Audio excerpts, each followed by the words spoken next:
One TV News Break. Samtang usamis pinakaw ng lokalidad nga nakabaton og aid deployment og CPR training. Dili lang kay simple nga recipient, apan pinakauna pa nga ang lokalidad og local government unit sa tibuok Pilipinas nga nakabaton og automated external defibrillators. Usa ka handy device nga gamiton sa pag-revive sa usa ka individual nga giatake sa sakit sa kasing-kasing tang anaa sa publikong lugar.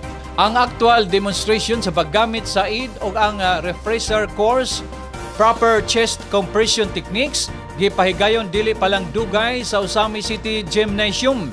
Kini nga training giapilan sa mga empleyado sa City Hall, uniform personnel, barangay officials o barangay health workers.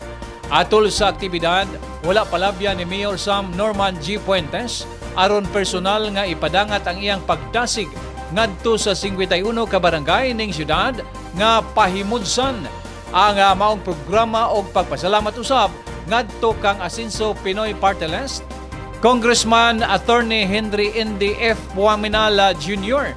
nga mao'y autor sa maong inisyatiba. Matod pa ni Mayor Sam Norman G. Puentes nga gawa sa deployment sa matag barangay sa maong kahimanan o mga government offices. Aduna usay team nga ipahimutang sa mga tourism site, mga pampublikong lugar, airport o pantalan, aron aduna gayoy first aid team alang sa posibleng cardiac emergencies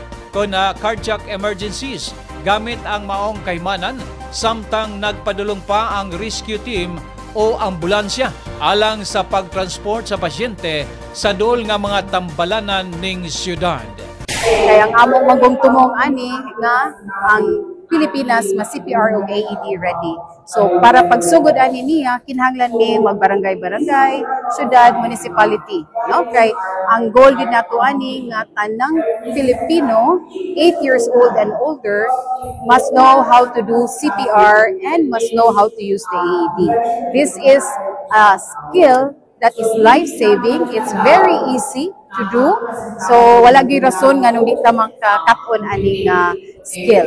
So pila na katuig nga nag-campaign ni ani naay mga syudad sa ato sa uban sa Visayas or sa Mindanao, nag-procure sila og AED pero sa pipila lang 5, 6, 10. But ang Usami City first nga ning procure og ani kadaghan to equip all barangays.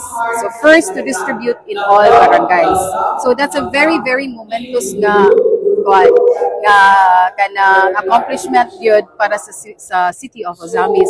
Kay dili lang isa or duha lagi palit, ilang equip ang tanang barangay. So even if naa ka sa Laman or naa ka sa Kinuman, pwede ka masalbar aning AED.